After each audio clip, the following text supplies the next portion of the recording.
Hi dears, welcome back to Mayflower. Today we are discussing Philip Sidney and his views on literature. We have already done Aristotle, Plato and Horace. Literary criticism എന്ന പേപ്പറിൽ പ്രധാനപ്പെട്ട personalities ആണ് Aristotle, Plato, Horace, Philip Sydney, John Dryden, doctor Johnson തുടങ്ങിയവർ. ഇതിൽ ഇന്ന് നമ്മൾ ചർച്ച ചെയ്യുന്നത് Philip Sidney and his contributions on literature. Philip Sidney was an English poet, soldier and the courtier of Queen Elizabeth I. Queen എലിസബത്തിന്റെ കാലഘട്ടത്തിലെ Elizabeth ഒന്നിന്റെ കാലഘട്ടത്തിലെ ശ്രേഷ്ഠനായ കവിയായിരുന്നു. അതേപോലെ തന്നെ ഒരു സോൾജിയർ ആയിരുന്നു, ഒരു കോർട്ടിയർ ആയിരുന്നു Philip Sidney. And he wrote the defence of പോയസി, also known as the defense of poetry or an apology for poetry in response to Stephen Gossen's pamphlet School of Abuse.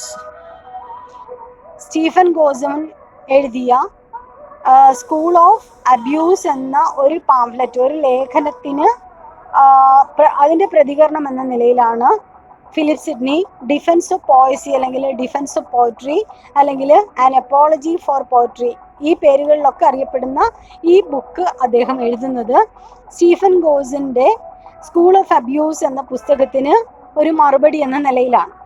Which blamed playwrights and theatre in particular and poets in general for leading English society ആസ്ട്രേ.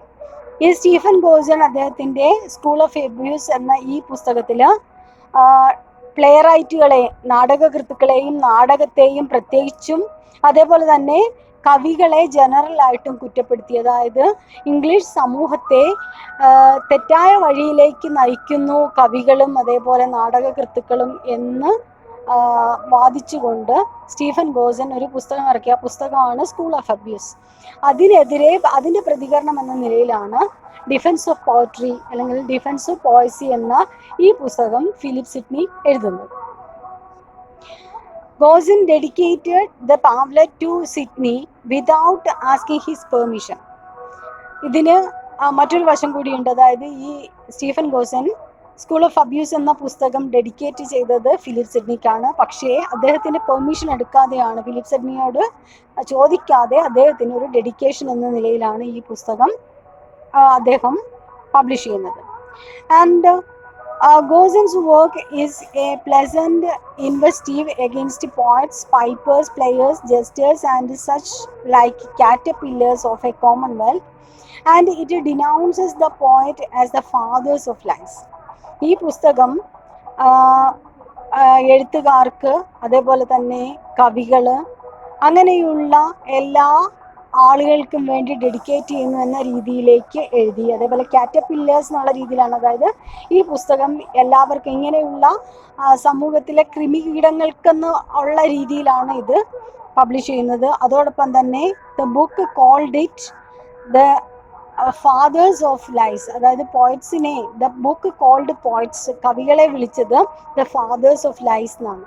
കള്ളത്തിൻ്റെ തലതൊട്ടപ്പന്മാരാണ് കവികൾ എന്ന രീതിയിലാണ് ഈ പുസ്തകത്തിൽ വരുന്നത്. അതായത് ഈ പുസ്തകത്തിൽ കവികളെ കുറിച്ച് പറയുന്നത് they are the fathers of lies. അങ്ങനെയുള്ള ഈ സമൂഹത്തെ തെറ്റായ രീതിയിലേക്ക് നയിക്കുന്ന എല്ലാവർക്കും വേണ്ടി ഈ പുസ്തകം ഡെഡിക്കേറ്റ് ചെയ്യുന്നു എന്ന രീതിയിലാണ് ഈ പുസ്തകത്തിലെ വാക്കുകൾ വന്നത്. ഇതാണ് ഈ പുസ്തകം എഴുതാനുള്ള ബാക്ക്ഗ്രൗണ്ട്. അതായത് ഈ ഡിഫൻസ് ഓഫ് പോയസി അല്ലെങ്കിൽ ഫിലിപ്പ് സിഡ്നിയുടെ ഡിഫൻസ് ഓഫ് പോയട്രി അല്ലെങ്കിൽ അപ്പോളജി ഫോർ പോയട്രി എന്ന പുസ്തകം എഴുതാനുള്ള ബാക്ക്ഗ്രൗണ്ട് ഇതാണ്. Then the northern anthology of English literature refers the defence of poetry as the major work of literary criticism produced in the English renaissance. English renaissance കാലഘട്ടത്തിൽ പ്രസിദ്ധീകരിച്ച ഏറ്റവും നല്ല പുസ്തകമാണ് ഈ ഡിഫൻസ് ഓഫ് പോയസി, ഫിലിപ്പ് സിഡ്നിയുടെ defence of poesy എന്ന പുസ്തകം എന്നാണ് the northern anthology of English literature എന്ന പുസ്തകം പറയുന്നത്. And poetry in the title indicates all literary forms including lyric, drama and prose. നമ്മൾ ഹൊറൈസ് ഒക്കെ പറഞ്ഞ കാലഘട്ടത്തിൽ പറഞ്ഞിരുന്നു, ഹൊറൈസ് അതേപോലെ അരിസ്റ്റോട്ടിലൊക്കെ ചെയ്തപ്പോൾ പറഞ്ഞു പോയട്രി എന്നത് it is the mainstream literature and it include sculpture, painting, drama, art etcetera ഇതൊക്കെ ഉൾക്കൊള്ളുന്ന മെയിൻ സ്ട്രീമാണ് പോയട്രി എന്നറിയപ്പെടുന്നത്. അതേപോലെ ഇവിടെയും പോയട്രി ഡിഫൻസ് ഓഫ് പോയട്രി അല്ലെങ്കിൽ ഡിഫൻസ് ഓഫ് പോയസി എന്നതുകൊണ്ട് അർത്ഥമാക്കുന്നത് it indicates all literary forms including lyric, drama and prose. Apology in the apology for poetry means the Greek word apologia or the argument in defense of a client. ഇനി apology for poetry അല്ലെങ്കിൽ defence of പോയസി, defence of poetry എന്നൊക്കെ അറിയപ്പെടുന്നത് ഒരേ work തന്നെയാണ്. ഇതിൽ defence of poesy എന്ന് ഉള്ളത് it is the mainstream literature which include prose, lyric and drama. അതേപോലെ അപ്പോളജി ഫോർ പോയട്രി എന്നതിലെ അപ്പോളജി എന്ന വാക്ക് it comes from the Greek word apologia എന്ന ഗ്രീക്ക് വേർഡാണ് which means an argument or defence of a client. ഒരു വാദപ്രതിവാദം, ഒരു ക്ലയൻറ്റിൻ്റെ, ഒരു പ്രതിയുടെ അല്ലെങ്കിൽ ഒരു വ്യക്തിയുടെ വാദപ്രതിവാദങ്ങളാണ് ഈ ഡിഫൻസ് എന്നുള്ള വാക്കുകൊണ്ട് അർത്ഥമാക്കുന്നത്. Then Sidney's argumentative method. ഇനി സിഡ്നി പറയുന്ന വാദങ്ങൾ എന്തൊക്കെയാണെന്ന് നോക്കാം. Sidney views that poetry is extremely important and has a value that cannot be explained easily. Sidney ആദ്യമായിട്ട് പറയുന്നത് പോയട്രി എന്നത് എക്സ്ട്രീംലി ഇമ്പോർട്ടൻ്റ് ആണ്, വളരെ പ്രധാനപ്പെട്ട ഒരു ലിറ്ററേച്ചറിൻ്റെ ഭാഗമാണ്. And it has a value, അതിനൊരു മൂല്യമുണ്ട്. That cannot be explained easily, അത് നമ്മൾക്ക് വേഗത്തിൽ വിവരിക്കാൻ കഴിയില്ല, എളുപ്പത്തിൽ വിവരിക്കാൻ കഴിയുന്ന മൂല്യമുള്ള ഒരു സംഭവമല്ല കവിത, അത് വളരെ പ്രധാനപ്പെട്ട ഒന്നാണ് എന്നാണ് ആദ്യമായിട്ട് അദ്ദേഹം പറയുന്നത്. And in a way he favours Plato's views on poets. ഒരർത്ഥത്തിൽ അദ്ദേഹം പ്ലേറ്റോയുടെ അഭിപ്രായങ്ങൾ, പോയറ്റിനെ കുറിച്ച് പ്ലേറ്റോ പറഞ്ഞ കാര്യങ്ങളെ അദ്ദേഹം അനുകൂലിക്കുന്നുണ്ട്. And he remarked that poets were the first philosophers, that they first brought learning to humanity and have the power to conceive new world of being and to populate them with new ideas. അദ്ദേഹം ആദ്യമായിട്ട് പറയുന്നു poets എന്ന് പറയുന്നത് they are the first philosophers, ആദ്യത്തെ തത്വജ്ഞാനികളാണ് അല്ലെങ്കിൽ തത്വചിന്തകന്മാരാണ് കവികൾ. കാരണം എന്താണ്? because they are the first persons who brought learning to humanity. മനുഷ്യരിലേക്ക് പഠനത്തെ അല്ലെങ്കിൽ മനുഷ്യരിലേക്ക് അറിവിനെ കൊണ്ടുവന്നത് കവികളാണ്. And they have the power to conceive new ideas or new world. അവർക്ക് പുതിയ ആശയങ്ങൾ കൊണ്ടുവന്ന് പുതിയ ലോകം സൃഷ്ടിക്കാൻ കഴിയും. അതുകൊണ്ട് they are considered as the first philosophers. കവികളാണ് ആദ്യത്തെ ഫിലോസഫേഴ്സ്.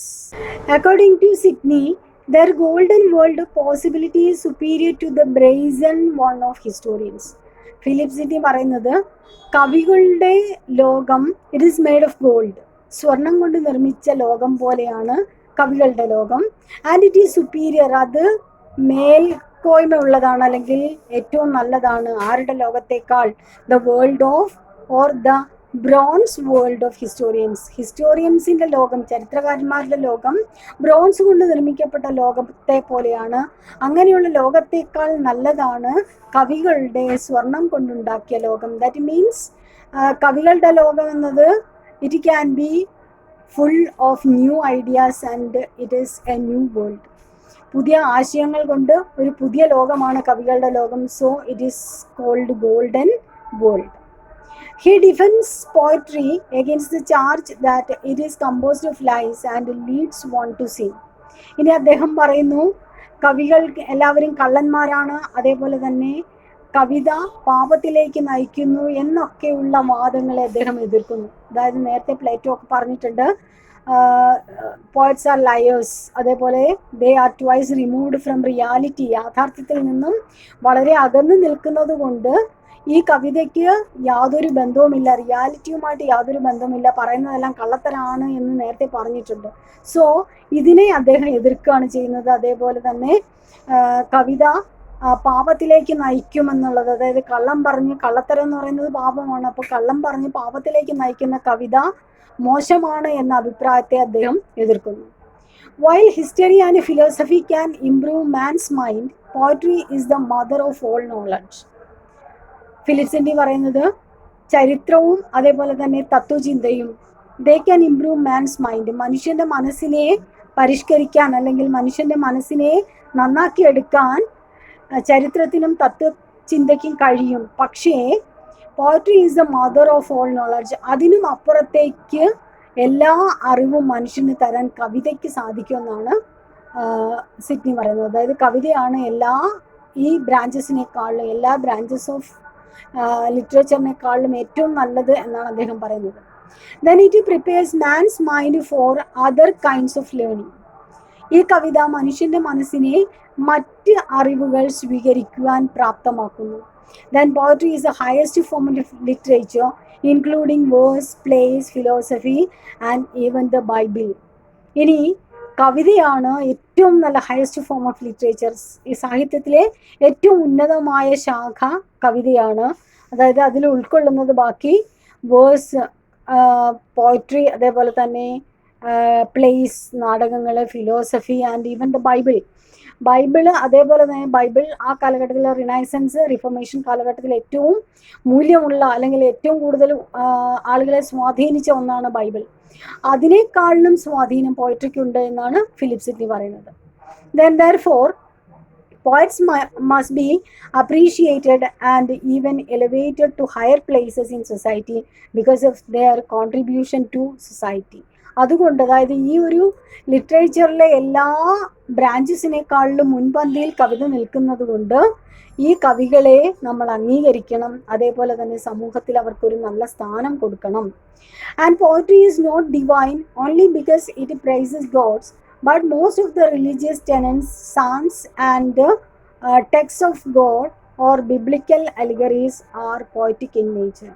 ഇനി നമ്മൾ ഈ കവികളെ അല്ലെങ്കിൽ കവിതയെ പുകഴ്ത്തേണ്ടത് അതൊരു ഡിവൈൻ പാർട്ട് ആയതുകൊണ്ടല്ല, ഒരു ഡിവിനിറ്റി ഉള്ളത് കൊണ്ട് മാത്രമല്ല, അല്ലെങ്കിൽ ദൈവത്തെ പുകഴ്ത്തുന്നത് കൊണ്ട് മാത്രമല്ല. പലപ്പോഴും നമ്മൾ എപ്പിക്കുകളൊക്കെ നമ്മൾ വായിക്കുന്ന സമയത്ത് ഒരുപാട് ആ ദൈവങ്ങളെ പുകഴ്ത്തുന്ന രീതിയിലുള്ള പുസ്തകങ്ങളൊക്കെ നമുക്ക് കാണാൻ സാധിക്കും.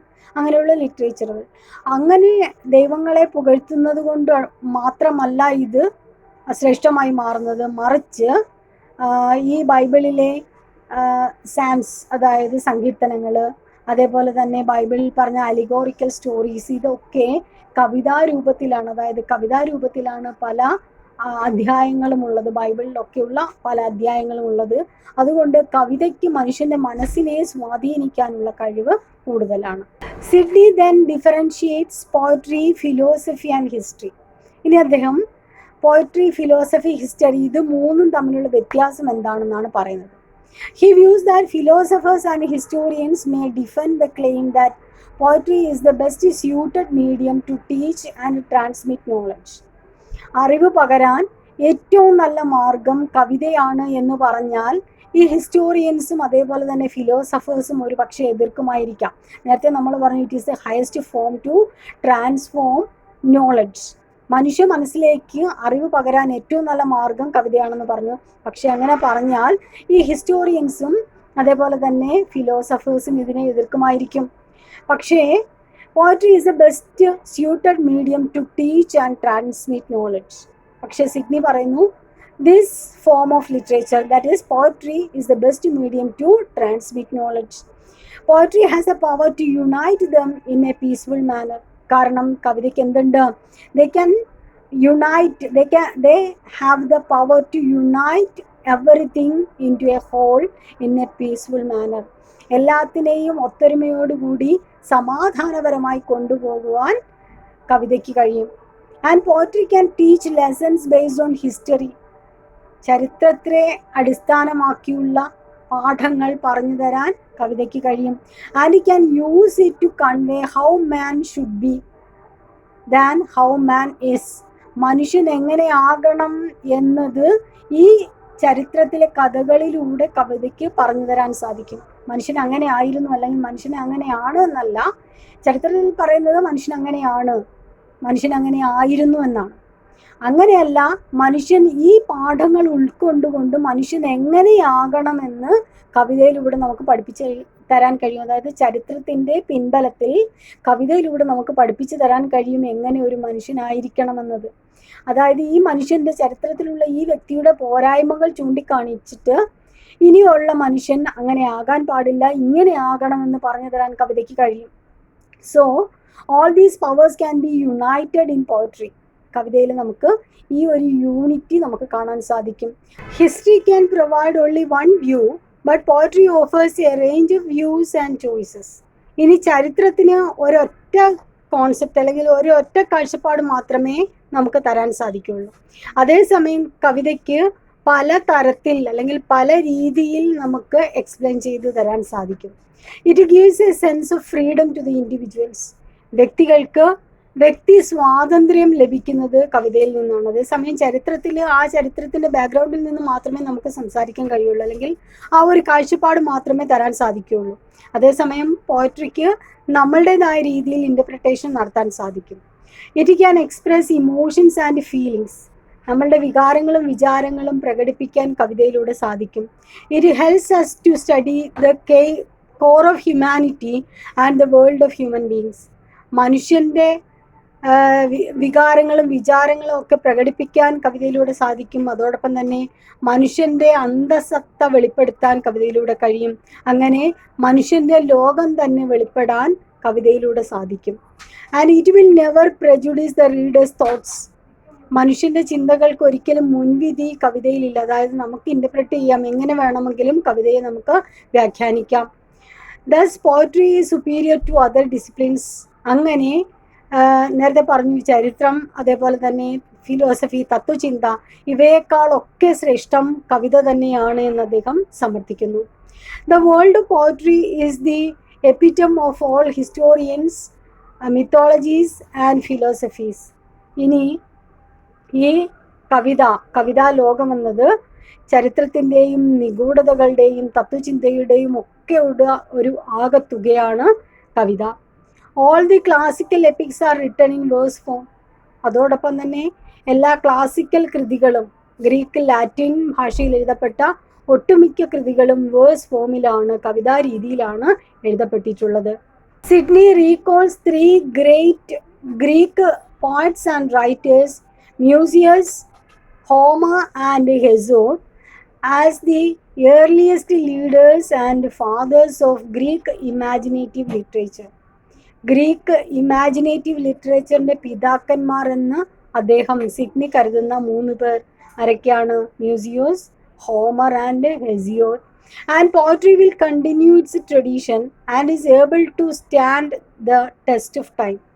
സിഡ്നി പറയുന്നു, ഇവരിലൂടെയൊക്കെ വന്ന ഈ കവിതയ്ക്കൊരു പാരമ്പര്യമുണ്ട്. ആ കവിതയ്ക്ക്, അല്ലെങ്കിൽ ഈ പാരമ്പര്യത്തിലൂടെ വന്ന കവിതയ്ക്ക് ടെസ്റ്റ് ഓഫ് ടൈം, കാലത്തിൻ്റെ കുത്തൊഴുക്കിൽ ഒളിച്ചു പോകാതെ നിലനിൽക്കാൻ കഴിയും. He compares poetry to heroes, semi gods, Cyclops, chimeras and furies, all Greek creatures and supernatural elements. But poetry mixes natural and supernatural to give the power to transcend human traits or human constraints. അദ്ദേഹം കവിതയെ താരതമ്യം ചെയ്യുന്നത് Greek heroes, അതേപോലെ semi gods, supernatural elements ആണ് ഇവരൊക്കെ. ഫ്യൂരീസ്, ഇവരൊക്കെ super natural elements ആണ്. ഇവരോട് താരതമ്യം ചെയ്യുന്നു. പക്ഷേ ഇവരൊക്കെ സൂപ്പർ നാച്ചുറൽ എലമെൻറ്റ്സ് ആണ് എങ്കിലും, സൂപ്പർ നാച്ചുറലായിട്ടുള്ള അതീന്ദ്രിയ ക്രീച്ചേഴ്സ് ആണ് എങ്കിലും, അമാനുഷിക ശക്തികളുള്ള ജീവജാലങ്ങളാണ് ഇവരൊക്കെ എങ്കിലും അവർക്ക് മനുഷ്യ ഗുണങ്ങളുമുണ്ട്. ഈ മനുഷ്യ ഗുണങ്ങളും അതീന്ദ്രിയമായ ഗുണങ്ങളും, അല്ലെങ്കിൽ ആ ഒരു അമാനുഷികമായ ഗുണങ്ങളും ഒക്കെ ചേർന്ന് പുതിയൊരു ലോകം ഉണ്ടാക്കാൻ ഇവർക്ക് സാധിക്കും. അതേപോലെ തന്നെ Sidney was the first critic to introduce the idea of mother tongue. Mother tongue എന്ന ആശയം, മാതൃഭാഷ എന്ന ആശയം ആദ്യമായി കൊണ്ടുവന്ന ആദ്യത്തെ ക്രിട്ടിക്കാണ് Philip Sidney. And Italian forefathers of poetry like Dante, Boccaccio and Petrarch, who are the 3 crowns of Italian literature, influenced English writer Chaucer. അദ്ദേഹം പറയുന്നത് നമ്മുടെ ഇറ്റാലിയൻ റൈറ്റേഴ്സായ ബൊക്കാഷിയോ, ഡാൻറ്റെ, പെട്രാർക്ക്, ഇവരൊക്കെ നമ്മുടെ ഫാദർ ഓഫ് ഇംഗ്ലീഷ് പോയട്രി എന്നറിയപ്പെടുന്ന ചോസറിനെ സ്വാധീനിച്ചിട്ടുണ്ട് എന്നാണ്. And Sydney maintains that Gower is also the founder of English Renaissance. English റിനൈസൻസിൻ്റെ കോ ഫൗണ്ടറാണ് ഗോവർ എന്ന് അദ്ദേഹം കണക്കാക്കുന്നു എലോങ് വിത്ത് ചോസർ. ചോസറിനെയാണ് നമ്മൾ കണക്കാക്കുന്നത്, പക്ഷേ ചോസറിനോടൊപ്പം തന്നെ ഈക്വൽ ഇമ്പോർട്ടൻസ് ജോൺ ഗോവർ എന്ന റൈറ്റർക്കുമുണ്ട് എന്നാണ് സിഡ്നിയുടെ അഭിപ്രായം. And he gives validity to poetry by showing the flaws in other disciplines.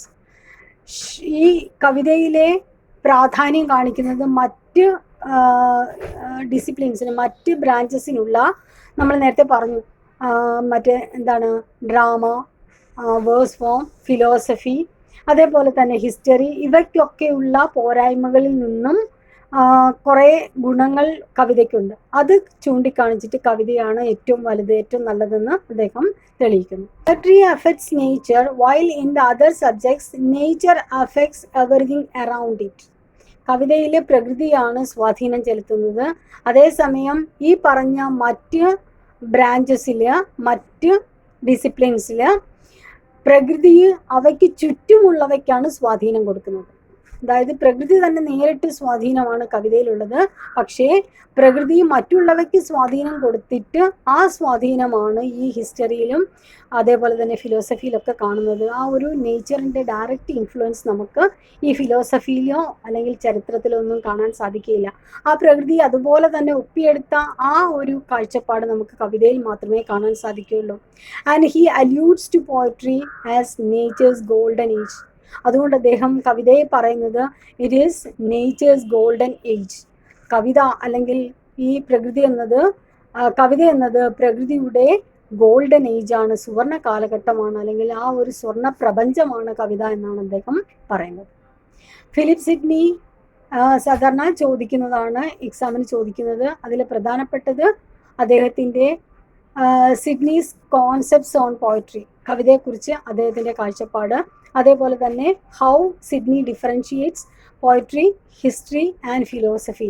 ഇവ മൂന്നും തമ്മിലുള്ള വ്യത്യാസം എങ്ങനെയാണെന്ന് വിവരിക്കുക, അത് ചോദിക്കാറുണ്ട്. അതേപോലെ തന്നെ how Philip Sidney states that poetry is superior to other disciplines. മറ്റ് ഡിസിപ്ലിൻസിൽ നിന്നും കവിതയാണ് ഏറ്റവും മുന്നിലുള്ളത് എന്ന് എങ്ങനെയാണ് സിഡ്നി സമർത്ഥിക്കുന്നത്. ഇതൊക്കെ എക്സാമിന് ചോദിക്കാവുന്നതാണ്. These are the main points. Hope you enjoyed it. Thank you.